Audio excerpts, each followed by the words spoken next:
नमस्कार, good morning, बहुत स्वागत आप सभी का। आप देख रहे हैं एबीपी गंगा और आपके साथ मैं हूं पूजा सचदेवा। सबसे पहले बात करते हैं मुजफ्फरनगर की, जहां पर बीच सड़क पर एक मासूम का सामना हुआ मौत से। तस्वीरें ऐसी कि दिल दहल जाए। सोशल मीडिया पर एक सड़क हादसे का वीडियो जमकर वायरल हो रहा है, जिसमें आप देखिए कि कैसे सड़क पार कर रही 4 साल की इस मासूम बच्ची को एक कार ने जोरदार टक्कर मार दी। कार से टक्कर लगने के बाद ये मासूम बच्ची सड़क पर दूर जाकर गिरती है, तो वहीं कार सवार घटना को अंजाम देकर मौके से फरार हो गया। गनीमत रही कि मासूम बच्ची को कोई चोट नहीं आई है और बच्ची को सुरक्षित पाकर मासूम के परिजनों ने भी पुलिस से इस मामले की कोई शिकायत नहीं की। लेकिन ये जो सीसीटीवी फुटेज आप देख रहे हैं, ये दिल दहलाता है। कोई भी बड़ा हादसा हो सकता था, बच्ची की जान पर बन सकती थी। 4 साल की मासूम जिसे एक गाड़ी ने टक्कर मारी, तेज रफ्तार ये गाड़ी, और जिसके बाद ये बच्ची दूर जाकर गिरती है। जाको राखे साइयां, मार सके ना कोई वाली पंक्तियां यहां पर चरितार्थ होती नजर आती हैं। आप सीसीटीवी फुटेज देखिए किस तरीके से इस बच्ची को गाड़ी से टक्कर लगी और ये बच्ची दूर जाकर गिरी। हालांकि कोई चोट नहीं आई बच्ची को। इधर से बच्ची सड़क क्रॉस कर रही थी, इधर से गाड़ी आ गई, एकदम वो गाड़ी की चपेट में आ गई। वैसे बच्ची बच गई, बच्ची को कोई दिक्कत नहीं है, अल्लाह का शुक्र है। हमने कोई कार्रवाई नहीं करी इसके खिलाफ। गाड़ी वाले को कोई कारण नहीं, कुछ नहीं करा। वो चला ही गया, वो तो रुका ही नहीं। और देखिए, एक बड़ी खबर मिल रही है, जहां दरोगा ने भाजपा नेता को थप्पड़ मार दिया। भाजपा कार्यकर्ताओं ने जमकर थाने में हंगामा किया, पुलिस के खिलाफ जमकर नारेबाजी की। वीडियो वायरल होने के बाद कार्रवाई की गई। चौकी इंचार्ज और दारोगा को लाइन हाजिर कर दिया गया है।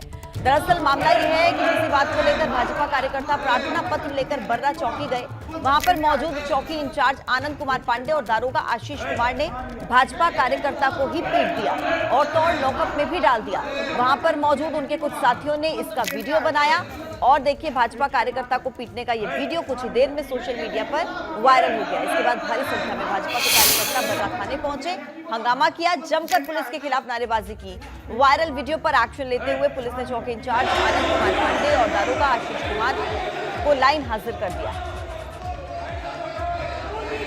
ये 2 तस्वीरें आपके सामने हैं। देखिए, पहली तस्वीर में दारोगा हैं जो भाजपा नेता को थप्पड़ मारते नजर आ रहे हैं, और दूसरी तस्वीर में देखिए जमकर हंगामा करते हुए भाजपा के कार्यकर्ता पुलिस थाने के अंदर किसी बात को लेकर प्रार्थना पत्र के साथ ये भाजपा के नेता कार्यकर्ता पहुंचे थे बर्रा थाना में। और वहीं पर देखिए ये मामला सामने आया है, जहां पर एक दारोगा ने भाजपा नेता की जमकर पिटाई की, उसे थप्पड़ मारा।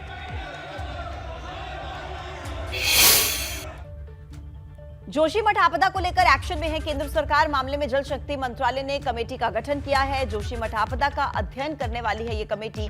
3 दिनों के अंदर केंद्र सरकार को रिपोर्ट सौंपी जाएगी। 5 सदस्यीय कमेटी जोशीमठ जाएगी, जोशीमठ के मौजूदा हालातों का जायजा लेगी। जल शक्ति मंत्रालय की कमेटी में पर्यावरण मंत्रालय के प्रतिनिधि, सेंट्रल वाटर कमीशन के प्रतिनिधि, क्लीन गंगा मिशन के प्रतिनिधि, स्टेट प्रोग्राम मैनेजमेंट के प्रोजेक्ट डायरेक्टर और नेशनल इंस्टीट्यूट ऑफ हाइड्रोलॉजी के सदस्य को रखा गया है। इसके अलावा देखिए, जो जोशीमठ आपदा को लेकर अध्ययन करने के बाद ये एक रिपोर्ट केंद्र सरकार को सौंपेंगे। जोशीमठ आपदा पर अब केंद्र सरकार एक्शन में नजर आ रही है। जल शक्ति मंत्रालय ने एक कमेटी का गठन किया है और यह कमेटी जोशीमठ आपदा का अध्ययन करेगी। 3 दिनों के अंदर यह कमेटी केंद्र सरकार को रिपोर्ट सौंपेगी। और देखिए, मुख्यमंत्री पुष्कर सिंह धामी भी आज जोशीमठ जाएंगे। ये इस वक्त का बड़ा अपडेट मिल रहा है। जोशीमठ में जाकर हालातों का जायजा लेंगे। इससे पहले शुक्रवार को सीएम ने उच्च स्तरीय बैठक बुलाई थी। इसमें अधिकारियों को सख्त निर्देश दिए, कहा कि तत्काल सुरक्षित स्थान पर एक बड़ा अस्थायी पुनर्वास केंद्र बनाया जाए, जोशीमठ में सेक्टर और जोनल वॉर योजना बनाई जाए। इसके अलावा तत्काल डेंजर जोन को खाली करवाया जाए, आपदा कंट्रोल रूम एक्टिवेट किया जाए। साथ ही सरकार ने एक और बड़ा फैसला लिया कि जो मकान ज्यादा खतरे की जद में हैं, उन परिवारों को राज्य सरकार अगले 6 महीने तक हर महीने 4000 मुख्यमंत्री राहत कोष से किराया देगी। जोशीमठ में अब तक 500 से ज्यादा घरों में देखिए दरार आ चुकी है। कई परिवारों को शिफ्ट किया गया है और कई लोगों ने तो खुद ही घर छोड़ दिया है। पूरा शहर सहमा हुआ है। स्पेशल टीम पूरे मामले का जायजा ले रही है। एसडीआरएफ, एनडीआरएफ, पुलिस, सुरक्षा बल को अलर्ट मोड पर रखा गया है और इसी कड़ी में आज मुख्यमंत्री भी जोशीमठ में जाकर खुद हालातों का जायजा लेंगे। इससे पहले बीते कल मुख्यमंत्री ने बैठक की थी। पूरी गंभीरता से 2 तारीख से थोड़ा सा चीज़ें जो पानी का रिसाव और जो दरारें आने का काम हुआ है उस पर काम हो रहा है और आगे चूँकि जो भी ज़रूरत के मुताबिक काम होगा वो सब काम किए जाएंगे और कर रहे हैं गंभीरता से। मैं स्वयं वहाँ पर जाकर देखूँगा और वहाँ अधिकारियों के साथ, अन्य लोगों के साथ भी जो है वहाँ बैठक भी करूँगा। जितनी भी मैंने कहा है कि अगले 6 माह तक और जब तक भी ज़रूरत पड़ेगी, ये काम हम लोग अन्य स्थानों पर भी करते रहे हैं और यहाँ भी जो है जिन लोगों को अपने घरों से बाहर रहना पड़ेगा, अन्य स्थानों पर रहना पड़ेगा, तो उनकी व्यवस्था करेंगे। जोशीमठ में मकानों में आ रही दरारों को लेकर आईआईटी रुड़की के वैज्ञानिक भी चिंतित हैं। वैज्ञानिकों का यह दावा है कि आईआईटी रुड़की के पास ऐसी मशीन है जो जमीन धंसने का कारण पता लगा सकती है। ये मशीन से जमीन के अंदर 200 से 300 मीटर तक इमेज ले सकते हैं। जोशीमठ में हो रहे भू धसाव को समझने के लिए रामबाण साबित हो सकता है। इससे भू धसाव हो रहे जमीन के नीचे की स्थिति का पता लग सकता है। जोशीमठ के भूधसाव को पता करने के लिए ये बहुत उपयोगी मशीन है। जो भी कहानी वहाँ चल रही है, जैसा कि हम लोगों ने बात किया है, सभी को पता है, तो भूधसाव का एक्चुअल कारण ये जब तक कि उसकी हम इमेजिंग नहीं करेंगे वो पता नहीं लगेगा।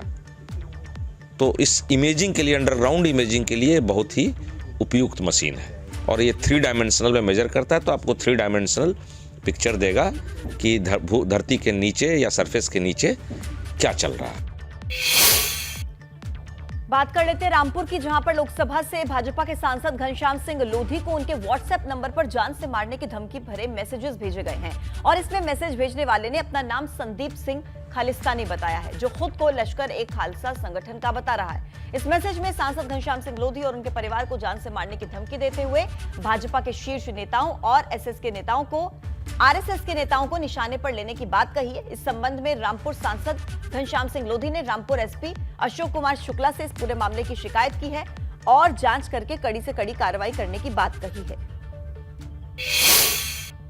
तो लिखा है कि हम तुम्हारे परिवार को और तुम्हें हम बम से उड़ा देंगे और जो भाजपा के जो नेता हैं, शीर्ष नेता हैं, वो भी हमारे निशाने पे हैं और आरएसएस के नेता हैं, वो भी हमारे निशाने पे हैं। लेकिन इसकी शिकायत मैंने आज कप्तान साहब से की है। जो लश्कर खालसा नाम से जो संगठन है और कोई संदीप खालिस्तानी उसका नाम है जिसने ये मैसेज भेजा है, तो वो दोनों चीज़ें मैंने कप्तान साहब को आज दी हैं और जांच उसमें हो रही है। उनको धमकी आई है ना कि भाजपा छोड़ दो, आरएसएस छोड़ दो, मार देंगे, ये कर देंगे, वो कर देंगे करके। क्या ये आतंकी उनकी क्या बताया? अब वो मैसेज आया है, मैसेज की छानबीन चल रही है। अब कहाँ तक आगे जाती है, कौन निकलता है, ये तो आने वाले दिनों में पता चलेगा। FIR कार्रवाई शुरू हो गई। अभी हम लोग उसकी मीटिंग भी ले रहे थे, इस कंबल वितरण प्रोग्राम से पहले वो मीटिंग ही कर रहे थे और उसमें पूरी एक डेडिकेटेड टीम लगी हुई है। उसमें CO सिटी की, इंस्पेक्टर सिविल लाइन की और SOG की कार्रवाई करेंगे, अच्छी कार्रवाई। मुरादाबाद में भी भाजपा का कार्यकर्ता को व्हाट्सएप मैसेज के माध्यम से धमकी दी गई है। दोपहर को करीब 11:30 बजे धमकी भरा एक मैसेज मिलने के बाद कार्यकर्ता के होश उड़ गए। मैसेज में लिखा था कि भाजपा छोड़ दो वरना पूरे परिवार के साथ मारे जाओगे। भाजपा, आरएसएस और इंडियन आर्मी को निशाना बनाएंगे। धमकी देने वाले ने खुद को लश्कर ए खालसा का प्रवक्ता बताया। इस मैसेज के मिलने के बाद पीड़ित ने थाने में पहुंचकर शिकायत की। साइबर सेल मामले की जांच में जुटी है। व्हाट्सएप पर मुझे धमकी आई है, या तो भाजपा छोड़ दे या फिर तुझे मार दिया जाएगा और उसी के साथ तेरे परिवार को भी कुत्ते की मौत मारेंगे। क्या जिस नंबर से धमकी आई है उसका आप जानते हैं किसी को? जी नहीं, मैं किसी को नहीं जानता। अच्छा, क्या लिखा हुआ है चैट में, जो आपकी चैट है उसके बारे में बताएंगे? हाँ, उसमें लिखा हुआ है तेरी क्या औकात है जब हम आरएसएस में और राष्ट्रीय स्वयंसेवक, जिसे आरएसएस हम लोग कहते हैं, वो राष्ट्रीय स्वयंसेवक है और इंडियन आर्मी और CM योगी को नहीं पकड़ सकते, तो हम तेरे पास तो कौन सी सिक्योरिटी रखी है?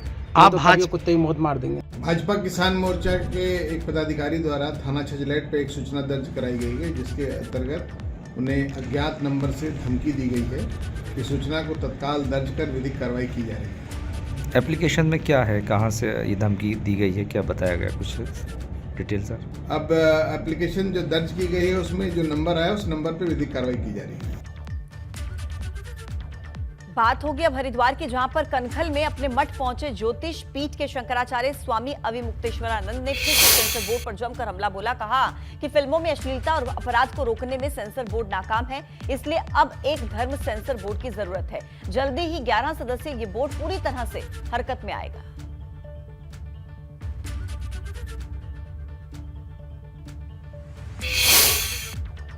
सेंसर बोर्ड से हम लोग अपेक्षा कर रहे थे कि वो इस बारे में भी ध्यान देगा कि अश्लीलता नैतिकता समाज में न माने सुरक्षित रहे, अश्लीलता न बढ़े, नैतिकता बनी रहे और धार्मिक भावनाएं जो हैं वो आहत ना हो।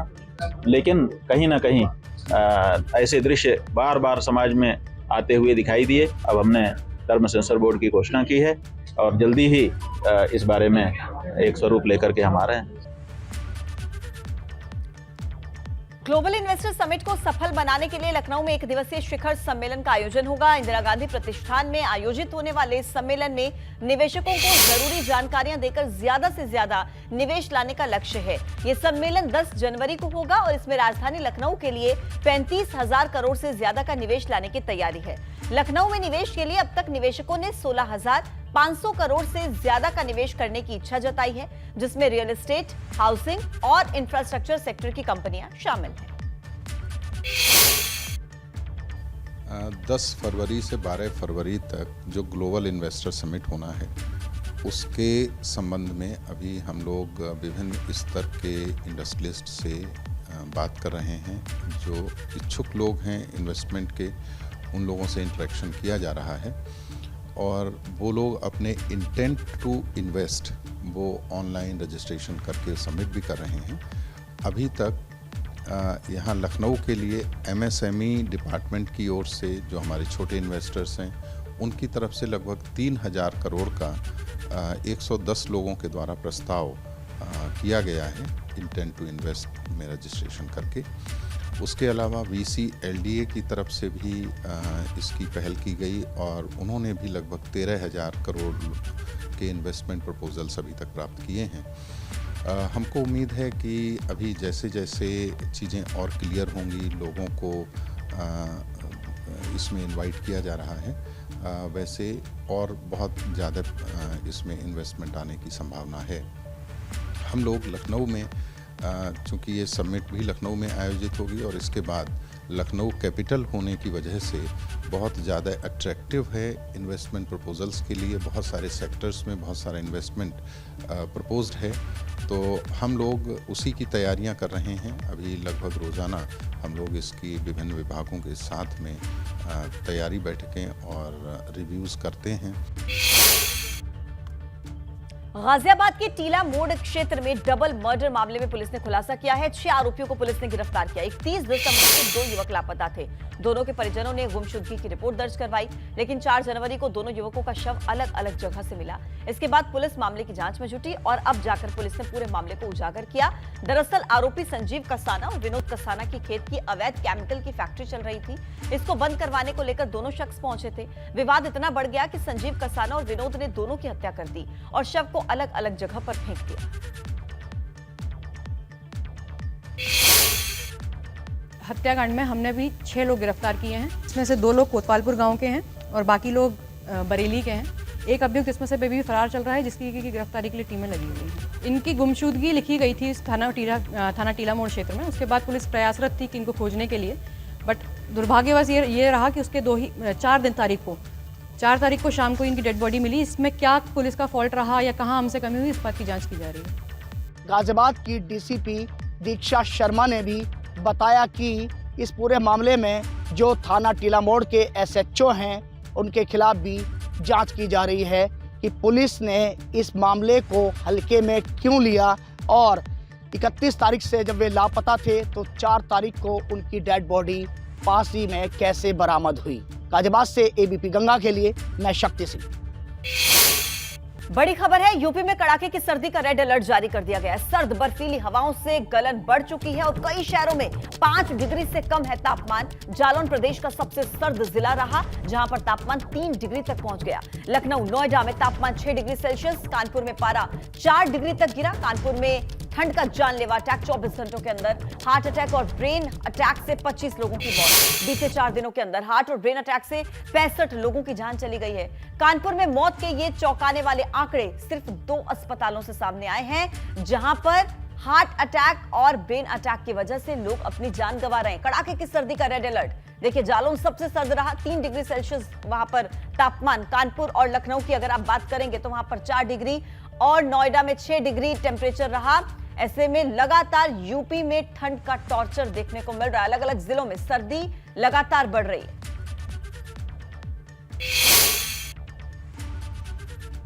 कानपुर में सर्दी मौत बनकर सितम ढा रही है। कानपुर में बीते कुछ दिनों में 22 लोग हार्ट अटैक से मर चुके हैं। डॉक्टर इसके पीछे पड़ रही ठंड को बड़ी वजह बता रहे हैं। दरअसल ब्लड प्रेशर, शुगर और सीने में दर्द जैसी शिकायतें लेकर मरीज अस्पताल आ रहे हैं, लेकिन कुछ ही घंटों के अंदर अपने परिजनों को छोड़कर मरीज इस दुनिया से जा रहे हैं।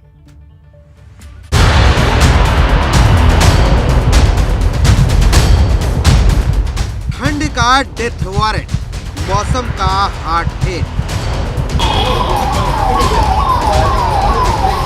कमजोर दिल वाले सावधान, खतरे में है जान।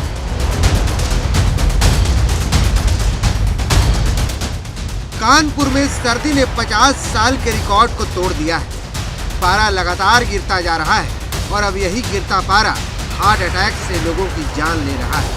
कानपुर के लक्ष्मीपति सिंघानिया हृदय संस्थान ने पिछले 24 घंटों का जो आंकड़ा जारी किया है वो डराने वाला है, जिसके मुताबिक 7 लोगों की मौत हार्ट अटैक से हुई है। इन सभी का इलाज हृदय रोग संस्थान में चल रहा था, जबकि 15 लोग ऐसे हैं जो हृदय रोग संस्थान पहुंचने से पहले ही काल के गाल में समा गए। मतलब बीते 24 घंटे में कानपुर शहर के भीतर 22 लोग हार्ट अटैक से मर चुके हैं।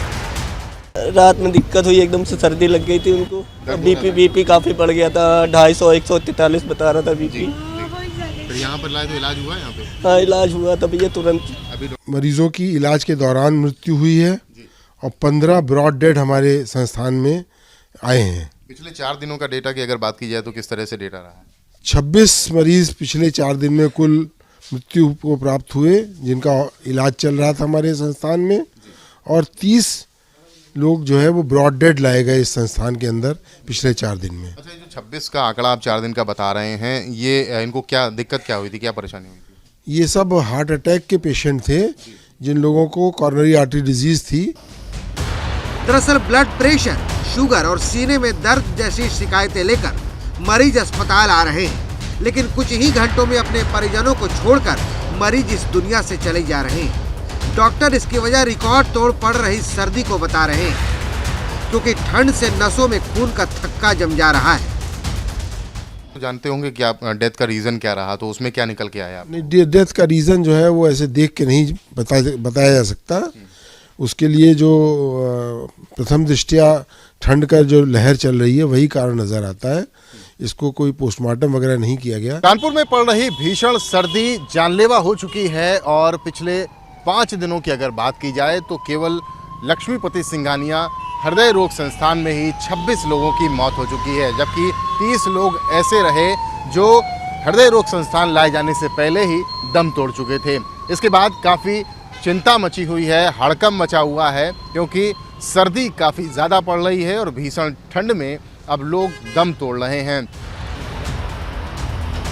गौरतलब है कि कानपुर का कार्डियोलॉजी अस्पताल आसपास के जिलों में हृदय रोग का बेहतरीन अस्पताल है।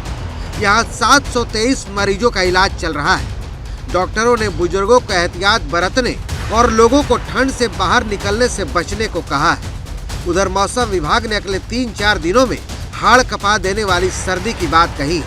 मतलब एकदम साफ है, दिल की बीमारी से बचना है तो इस ठंड में खुद को गर्म बनाए रखें। कानपुर से रतीश त्रिवेदी, एबीपी गंगा।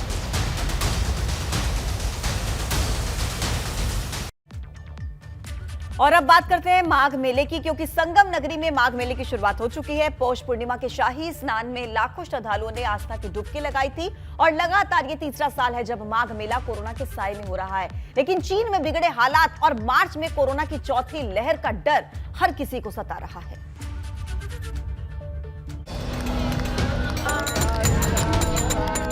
संगम नगरी में शाही स्नान, लाखों श्रद्धालुओं ने लगाई आस्था की डुबकी।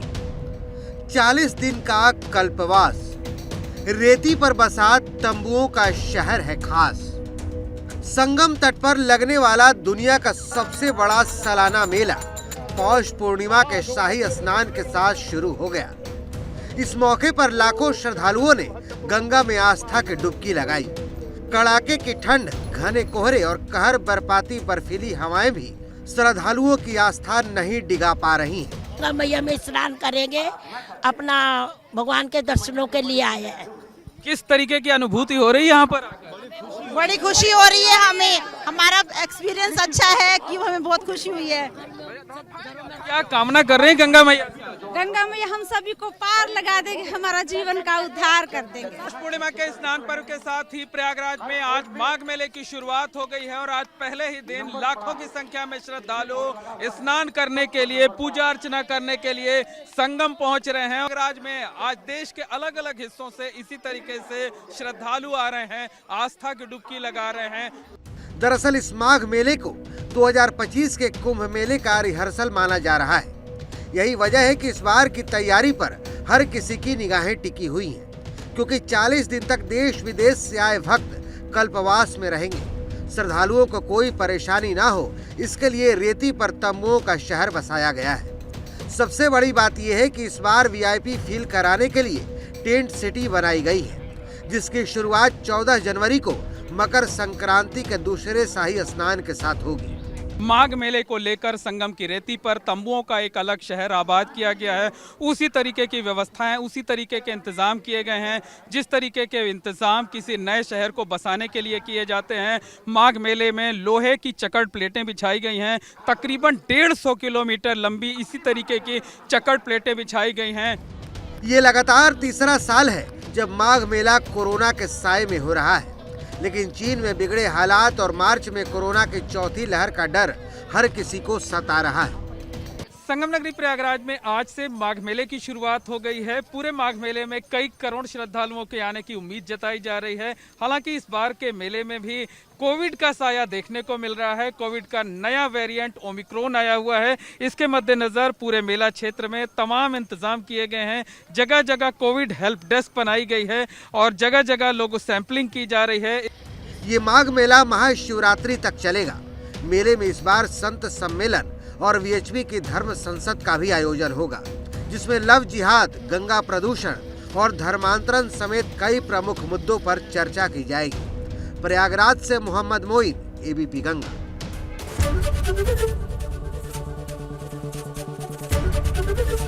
ABP गंगा, खबर आपकी, जुबान आपकी।